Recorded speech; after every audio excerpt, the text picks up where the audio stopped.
네, 한정훈의 부동산 DJ 부동산 이슈 살펴보겠습니다. 여기 이슈입니다. 첫 번째 이슈로 들어가 보겠습니다.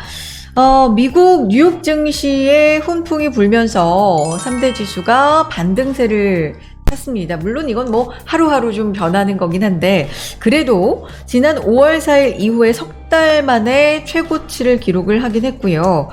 나스닥은 뭐 107거래일 만에 공식적으로 약세장에서 탈출을 알렸다. 이런 평도 있는데 부디랑 이 얘기를 좀 해보겠습니다. 왜 부디가 부동산 얘기 다루는 데서 증시 이슈를 다루지? 라고 생각을 하실 텐데 증시, 부동산 뭐 사실 다 경제의 궤를 같이 하잖아요. 그렇죠. 어차피 그렇죠? 경제의 일부분이니까 예, 같이 봐야죠. 맞습니다. 네. 이 사실 시장이 가장 주목하고 있는 건 최근에는 물가예요, 물가. 그렇죠. 인플레이션이죠. 그래서 미국 시장이 얼마나 오르냐 안 오르냐도 중요하지만 특히 소비자 물가 지수가 발표되는 날은 정말 사람들이 긴장을 하고 보고 있는데 지난달이 9.1% 상승이었거든요. 근데 이번 달에는 그래도 8.5%로 좀 안정이 돼서 사람들이 좀 이제는 정점을 찍었나? 이런 얘기도 있고요. 최근에 경제 상황 여러 가지로 좀 분석을 해봐 주실까요? 어떻게 보세요? 지금 이 3대 지수가 네. 뭐 완화가 됐다, 네. 반등했다. 이것은 결국은 인플레이션 완화 신호다 이렇게 보는 거죠. 그래서 소비자 물가, 그 다음에 뭐 생산자 물가, 네. 수입 물가들이 다 지금 떨어졌다는 거죠. 그래서 뭐 상당히 완화 신호로 봐서 이제 투자 심리 좀 회복이 되고 뭔가 계속 지금 올랐잖아요. 이 소비자 물가가 계속 뭐 8% 뚫고 9%대로 가고 막 계속 올라가다가 이제 조금 반등을 하니까 이제 고점에서 거기가 고점이 아닌가, 이제 조금 뭔가 안정이 되는 게 아닌가, 물가가 지금 이런 기대에 섞인 그런 분석들이 많이 나온 것 같습니다. 그러면 최근에는 그야말로 금리를 얼마만큼 올리느냐, 그러니까 올리는 건 기정사실인데 이걸 한꺼번에 얼마만큼 올리느냐, 그래서 자이언트 스텝이다, 빅 스텝이다 이런 얘기만 너무 많았잖아요. 그럼 이제는 좀 금리 인상 부담을 약간이나마 덜게 되는 걸까요? 그렇죠. 예, 그런 셈이에요. 왜 그러냐면은 사실 미국이 전체 시장에 미치는 영향이 가장 크잖아요. 네. 예, 근데 우리나라도 물론 마찬가지지만 근데 미국이 11월 달에 중간 선거가 있는데 네. 그 중간 선거에 호재가 되는 거죠. 지금 중간 선거에 호재가 되기 때문에 호재가 된다는 의미는 지금처럼 뭐 말씀하셨듯이 빅 스텝이니 뭐 자이언트 스텝이니 뭐 울트라 스텝이니 네. 이런 용어들이 계속 나오고 있는데 이제 그렇게까지 금리를 인상할 필요가 있을까? 지금 이런 이제 것들이 나오는 것 같아요. 근데 이게 맞습니다. 상당히 우리한테 좀 중요하게 좀 이렇게 시사하는 바가 있다. 이렇게 되면 우리나라도 어떻게 될까? 이거 생각해 봐야 돼요. 그럼요. 네. 그래서 상당히 중요한 의미고요. 미국도 어쨌든 좀 중간선거에 이제 현 정부에서는 상당히 호재로 작용을 하고 있다. 이렇게 보여집니다. 부동산 채널이니만큼 그러면 이자, 뭐 경제 상황 이런 것들이 부동산과 정말 직접적으로 직결이 되는 건 아무래도 대출 받으신 분들, 이자 그렇죠. 이런 부분일 텐데 이런 부분은 어떻게 될까요? 근데 이제 금리 인상이 계속 될 거다라고 지금 얘기를 하는데 미국에서 네. 지금 긍정적인 신호가 일단 나왔잖아요. 네. 신호가 나와서 우리나라 이 금리 인상은 지속될 수 없는 거예요. 제가 늘상 얘기를 드렸지만 11월 달에 미국이 중간 선거가 있기까지는 어쨌든 물가를 잡기 위해서 경제학에서 얘기하는 금리 인상을 계속 해야 되는 상황이고요. 네. 잡히든 안 잡히든 그건 이제 부차적인 문제고 일단은 뭔가를 보여줘야 되니까 네. 미국 정부에서는 선거 때문에 그래서 그렇게 해야 되는 상황인데 이렇게 되면은 결국은 11월 제가 그 전에 방송에서도 얘기했지만 중간 선거 끝나면은 금리가 좀 이제 미국도 그렇게 올리지 못할 거다 이런 얘기를 드렸을 거예요. 근데 지금 이제 그런 조짐이 슬슬 나타나고 있어서 결국은 우리도 결국 같은 그런 어떤 스텝을 갈 것이다라고 보여져요. 물론 연말까지 기준금리 3% 이렇게 가는 거는 갈 수 있을지 모르지만 그 이상 올라가기는 점점 더 어려워지는 상황이 돼서 부동산 시장에도 상당히 긍정적인 그런 영향을 미치지 않을까 생각이 됩니다. 제가 늘상 얘기했지만 금리라는 것은 상방 경직성이라는 게 있거든요. 네. 그래서 위로 올라가지 않으려는 성격을 가지고 있어요. 그러니까 한계가 분명히 존재합니다. 네, 그래서 여러분들 지금 이 이게 무슨 경제 얘기를 왜 하냐 이렇게 생각할지 모르지만 뭐 지금 이런 신호들이 우리가 지금 부동산에 미치는 영향이 크기 때문에 우리도 어떻게 지금 움직여야 될까를 판단해 볼 수 있는 그런 중요한 지금 기로가 아닌가 이 생각이 돼서 좀 긍정적인 신호라고 보여집니다. 일단은 긍정적인 신호로 볼 수가 있다라는 말씀으로 정리를 해보겠습니다. 다음 이슈 갑니다. 전국 아파트 매매 수급 지수 짚어보겠습니다. 전국 아파트 매매 수급 지수가 하락세를 지금 이어가고 있는데, 100을 기준으로 나타내는 지수입니다. 집을 사려는 사람, 팔려는 사람의 비율을 이제 100을 기준으로 나타내는데, 부동산원의 발표에 따르면 8월 둘째 주 전국 아파트 매매 수급 지수를 좀 볼게요. 90.1로 나왔거든요. 90.1, 0.4포인트가 떨어진 거고, 2년 9개월 만에 최저치를 경신했다고 하는데, 이게 100 미만이에요, 어쨌든. 그렇죠? 요거의 의미 짚어보겠습니다. 100 이상이 되면은 이제 매수를 할 사람들이 더 많은 거고요. 그리고 100 이하가 되면 이제 매도를 할 사람들이 많다는 거거든요. 근데 이게 자꾸 떨어진다는 의미는 매수는 없고 매도할 사람들이 점점 많아진다는 거니까 상당히 조금 시장 상황이 안 좋다라는 것을 보여주는 거죠, 지금. 네. 그러니까 매수 심리가 안 좋다. 그렇죠. 그렇죠? 이렇게 볼 수가 있습니다. 그런데 이게 뭐 갑작스러운 현상은 아니잖아요. 그렇죠? 이번에 갑자기 이렇게 됐다 이건 아닌데 그럼 심리가 그럼 언제부터 떨어지기 시작했는지 원인은 뭔지 이 부분도 좀 같이 알려주세요. 2019년 11월 달 지난 11월 2년 9개월 만에 뭐 최저치 경신이라고 하죠. 네. 그래서 최저치를 잡고 지금 갱신한 건 지금 거의 바닥이 아닌가 저는 싶어요. 그래서 이거는 이제 심리의 문제가 가장 크다고 보는데 우리 집을 팔 매도인들 같은 경우는 지금 급하게 집을 안 팔아도 되거든요. 왜냐하면은 양도세 중과가 한시적으로 1년 동안 지금 배제가 되고 있고 그러니까 아직 시간이 좀 여유가 네. 있고요. 그리고 할 사람들은 또 그동안에 많이 또 가격도 올랐고 오른 데다가 뭐 굳이 지금 오른 금액에 내가 살 이유 있어? 초급매물만 나는 살 거야. 그렇죠. 이제 이런 심리가 같이 지금 맞닥뜨려서 네. 지금 조금 급매 아니면 이제 안 사는 거죠. 그러니까 한마디로 거래가 지금 완전히 뭐 단절이 됐다 이렇게 보시는 게 맞지. 네. 지금 뭐 집값이 떨어지는 일부 추세는 그렇게 지금 가지만 그건 단기간에 불과하다는 얘기를 제가 많이 드렸을 거예요. 시간이 지나 보면 알겠지만 그래서 지금은 거래가 거의 안 되고 있다 이렇게 보시면 되겠습니다. 그러네요. 요거 몇 개를 좀 실제로 지수 나온 이 숫자들을 좀 보면 수도권이 87.5에서 87.2로 수도권과 지방을 나눠보자면 또 지방은 93.3에서 92.8로 어쨌든 양쪽 다 매매 수급 지수는 하락세다라는 걸 알 수가 있고요. 또 매매 수급 지수 추이를 또 보겠습니다. 그래프를 이렇게 나타낸 건데 보면은 시점을 좀 보면 2019년부터 2020년 갈 때까지 뭐 몇 개월간 거의 뭐 엄청나게 올라가네요. 120.3까지. 그렇죠. 그리고는 또 꼭지점을 몇 번 찍는데 그렇죠? 지금은 또 어떤 상황인지 이 그래프를 좀 설명해 주실까요? 지금 좌우지간 이렇게 지금 그래프만 보면 지금 이렇게 완전히 내리막이잖아요. 추세로 계속 올랐다가 네. 100 이상으로 이렇게 넘어갔다가 그러니까요. 지금 뭐 이렇게 바닥 지금은 거의 최바닥이 온 게 아닌가? 전 그렇게 생각이 돼요. 떨어질 만큼 떨어졌다. 심리가. 더 떨어질 것도 없다. 몇 년간의 좀 상황을 보면 120이 넘었을 때도 있었어요. 그렇죠? 그렇죠. 120이 넘었을 때도 있었고 또 뭐 113, 115 이렇게 기록할 때도 있었는데 지금은 거의 뭐 떨어질 때까지 떨어진 것 같다. 이게 바닥이 아닌가라는 판단을 또 하고 계십니다. 자, 그래서 이런 어떤 심리적인 것에 이런 상황에서 게임 체인저가 될지도 모르는 정부 발표가 정말 따끈따끈하게 또 오늘 있었습니다. 세 번째 이슈 만나보겠습니다. 자, 세 번째 이슈.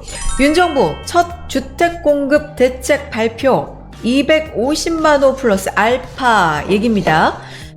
사실 일주일 전에 저희가 오늘 방송 날짜 기준으로 바로 오늘 녹화 기준, 오늘 발표가 됐어요. 근데 일주일 전에 사실 이게 발표가 된다고 예정이 됐었는데 수도권에 정말 많은 비가 내렸죠. 폭우가 내리면서 한 주 미뤄졌습니다.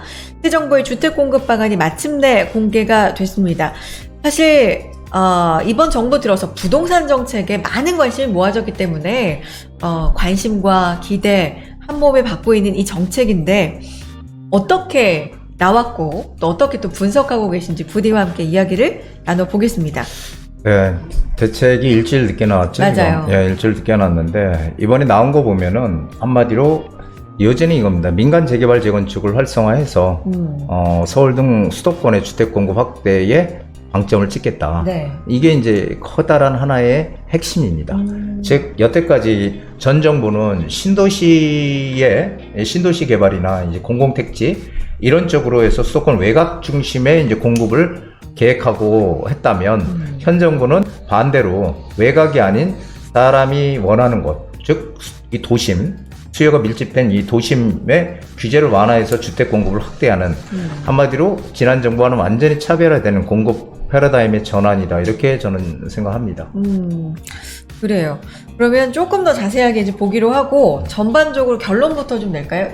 미리 보셨잖아요. 나오자마자 쭉 보시고 분석해 보셨을 텐데 그래서 이번 정부의 이번 대책 몇 점을 주시겠어요? 저는 한 점수로 65점? 어... 왜 그러냐면요. 네. 대책이 지금 나오긴 했는데 지금 이번에 사실 대책이 나오는데 그 재건축에 대한 어떤 규제 완화라든지 이런 것들이 같이 따라 나와야 되고 신도시에 대한 얘기도 뭔가 결정적으로 이렇게 확장이 돼야 되는데 그 확장이 안 되고 이렇게 할 거다라고 또 나왔어요. 그러니까 결국 우리가 알고 있던 얘기들이 다시 예탕이 된 거라는 아주 생각이 들어요. 구체적이지 않고 예. 그래서 어차피 알고 있던 얘기가 알고 나오던 있던 얘기들이 나온 거죠. 그래서 근데 이제 중요한 거는 뭐냐면은 네. 여기서 이제 제가 중요하게 보는 게 뭐냐면은 여기 신규 정비구역을 확대하겠다. 지정 확대. 네. 자, 그럼 5년간 전국에 뭐 22만 원, 서울에는 50만 원, 5년간 하겠다. 뭐 그리고 재건축 부담금 이것도 지금 뭐 아직까지 확정은 아니고 곧 이제 발표하겠다 그러는 다음 달에 발표하겠다고 하고 안전진단도 그것도 뭐 올해 안에 발표하겠다고. 그러니까 이게 두 개가 아직 좀 두리뭉실해요. 그리고 근데 여기 보면은 민간 도심 복합 사업이라고 있죠. 네. 이게 사실 핵심인 것 같아요. 이게 뭐냐면은 이 민간 도심 복합 사업은 공공이 개발, 여태까지 공공만 할 수 있게 됐거든요. 네. 민간 도심 복합 사업은 역세권이나 중공업 지역을 개발하는 거예요. 역세권이나 중공업 지역의 낡은 저층 주거지들을 개발하는 방식인데 이것을 이제 민간으로 전환을 해서 공공에만 주던 그런 혜택들을 갖다가 민간에게 다 주겠다. 그래서 지금 이렇게 되니까 역세권의 중요성, 제가 늘 말씀드리지만은 이번에도 역시 또 역세권의 중요성이 또 다시 한번 강조가 됐다 이렇게 보여지고요. 네. 뭐 GTX 뭐 개통이 된다고 하는데 조기 개통 이건 두고 봐야 될 거고요. 예, 두고 봐야 될 거고. 그래서 역세권 둥지를 중심으로 해서 뭐 공급을 하겠다라는 거예요. 그래서 여기 있죠. 용적률을 상향, 역세권 주변 용적률 상향 고밀 개발 모델 도입 효과. 그러니까 용적률을 최대 500%까지 역세권에 이제 상향을 해서 공급물량 확대하겠다. 그리고 심의 기간이 상당히 행정적인 절차가 오래 걸리는데 심의를 통합해서 통합심의를 진행하겠다. 그러니까 한마디로 공공개발에 진행되던 걸 그대로 다 네. 민간개발에다가 적용을 하겠다라는 얘기예요. 그래서 상당히 뭐 저는 긍정적이다 이렇게 생각이 되고요. 재건축 안전진단 완화도 뭐 여러분들이 이렇게 한번 보시면 될 것 같아요. 안전진단 완화가 본래 현 정부에서 취임하자마자 바로 풀 것 같이 얘기했다가 그것이 이 집값 상승의 어떤 문제 이런 것 때문에 자극을 시킬까봐 내년 이후로 좀 늦춰놨거든요. 그런데 지금 올해 안에 발표를 하겠다고 해요. 안전진단에 대한 그런 완화. 그래서 주거 안전 같은 주거 안전성 비중이 지금 50%로 돼 있는데 구조 안정이죠. 구조 안정성. 네. 그럼 구조가 50%니까 비율이 너무 크니까 이게 조금 뭐 무너지지 않을 것 같으면 이게 재건축을 하기 힘든 거거든요. 그걸 갖다가 뭐 한 30%로 낮추시겠다. 그래서 재건축을 좀 더 쉽게 할 수 있게끔 네. 활성화하겠다는 대책이 이번에 나온다는 의미는 지금 시장이 안 좋잖아요. 부동산 시장 안 좋은 이런 기회. 여태까지는 조금 야 이거 언제 내년에 좀 상황을 봐서 내년에 발표할까 하던 걸 이번에 조금 시장 상황도 안 좋으니까 이번 기회에 좀 뭔가 앞당겨서 하자 이렇게 지금 가고 있는 것 같습니다. 그렇군요. 그러니까 이번에 사실 재건축에 대한 규제 완화 이런 것도 좀 포함이 되지 않을까라고 생각을 했었는데 그건 구체적으로 나오진 않았지만 곧 할 거다라고 네. 이렇게 얘기를 하고 있죠. 내년에 할 것 같았는데 그걸 올해 안에 하겠다라고 한 것만으로도 어쨌든 예. 시간이 좀 당겨진 것 같다. 예, 그래서 저는 이번 계획을 보면서 네. 한 가지 느낀 게 있는데요. 그게 뭐냐면은 뭐 지난번에 우리가 알던 거랑 크게 다른 건 없지만 정부에서 어쨌든 여태까지는 서울에 주택이 부족하지 않고 공급 물량 충분하다라고 했던 데서 서울에다가 즉 사람들이 원하는 곳에다가 공급을 하겠다. 그리고 주택을 옛날에 이제 그 공급 위주의 양적 공급이 아니고 질적인 공급으로 전환을 하겠다 이런 얘기들을 보고서 야 그러면은 이제 서울이나 뭐 어떤 경기도건 어떤 지역에 낡은 지역에 이 재개발 재건축이 활성화 많이 되겠구나. 이런 생각을 많이 했습니다. 특히 또 이제 서울 같은 경우는 네. 주택이 워낙 부족하니까 그렇죠. 특히 재건축은 아직까지는 좀 묶여 있으니 재개발 시장은 앞으로 서울은 몽땅 다 재개발 판이 되겠구나 이런 생각을 해봤습니다. 거기에서 가장 중요한 거는 어디에 우리가 들어갈까, 그렇죠. 어디에 들어가는 게 진행을 한다고 해서 다 되는 건 아니거든요. 네. 거기서 정말 핵심 진행될 만한 곳을 어떻게 우리가 찾아 들어가느냐. 그게 상당히 중요한 지금 과제인 것 같습니다. 네. 일기 신도시에 대한 재정비 방안, 이 부분도 많이 궁금하셨을 텐데, 이 얘기는 어떻게 나왔어요? 이거는 뭐 2024년도에 이제 그까지 마스터 플랜을 만들어서 2024년도부터 이제 뭔가를 해보겠다고 하니까 시간적인 조금 여유는 좀 있는 것 같아요. 시간이 조금 필요하지 않을까 싶습니다. 신도시를 그렇군요.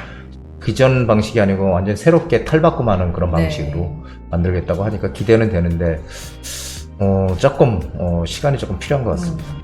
지난 정부도 사실 주택시장 안정을 위해서 공급 쪽에 상당히 많이 신경을 썼습니다. 뭐 이번 정부도 당연히 공급 강조하고 있고, 근데 전 정부와 이번 정부의 이 정책 비교를 해보면 차이가 있습니까? 차이가 있죠.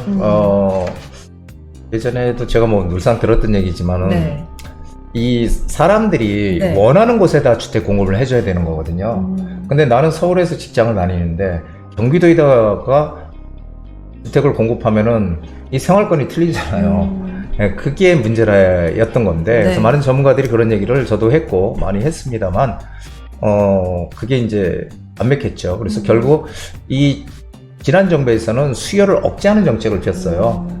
수요를 억제해서 집을 사지 못하게끔 하는 정책을 네. 폈다면 지금 정부는 수요를 억제하는 게 아니고 공급을 많이 늘리자. 그럼 공급을 많이 늘려놓으면은 가격은 당연히 하향 조정되지 않겠느냐 이런 거죠. 그게 시장의 원리랑도 맞는 거라고 저는 생각이 됩니다. 그래서 저는 뭔가 이렇게 구체적인 그런 것들이 지금 당장 오늘 나오진 않았지만 그래도 어떤 하나의 커다란 그림 그 방향성은 정말 맞다라고 저는 생각해서 65점. 65점. 그래도 좀 박한가요? 약간 박하지만 실제로 그렇게 느끼셨으니까 뭔가 아쉬운 부분도 있으시겠죠. 그렇죠? 그래서 이번 발표에 대해서 이것만은 기억해라. 구독자님들에게 강조해 주시면서 정리해 주신다면요? 야, 서울은 특히 이 공급 물량이 없는 가장 사각지대가 서울이잖아요. 그 서울은 내년도 공급 물량이 없고요. 후년까지도 공급 물량이 작습니다. 왜냐하면은 재개발을 해서 지금 재건축을 하든 재개발을 해서 지금 들어가도 공사기간 3년이에요. 제가 언제 그런 3년 내로 지금 당장 뭐 이렇게 공급할 수 있는 방법이 없잖아요. 그래서 공급 부족은 여전할 것 같고 그래서 공급이 부족한 걸 메꾸기 위해서 빠른 속도로 신규 정비구역들을 계속 지정을 하겠다. 네. 거기에서 역세권 고밀도 개발 얘기가 나오고 있죠. 용적률 높여서 500%, 또 최대 700%까지 가는 역세권 개발. 이거 우리 정말 해야 됩니다. 이게 보시면은 이 도심 지역에 역세권 공급을 확대하겠다고 지금 하고 있어요. 민간 도심 복합 사업을 통해서. 그러면 우리가 어떻게 해야 됩니까? 이 역세권에서 진행될 수 있는 그런 지역을 어떻게든지 지금 선점해서 들어가는 게 네. 남들보다 한 걸음 먼저 가서 이기는 투자를 할 수 있다는 거죠. 그래서 항상 강조해주신 역세권이 이번 발표를 통해서 더욱더 중요해진 걸 알 수 있다. 그럼요. 예. 네. 라고 정리해 보면서 오늘 발표된 따끈따끈한 정책, 부동산 대책에 대한 이야기 해봤습니다. 자, 부동산 여기 이슈였고요. 이제 구체적으로 여러분의 고민 하나하나 좀 봐야 되겠죠? 부디의 부동산 고민 타파 이어갑니다.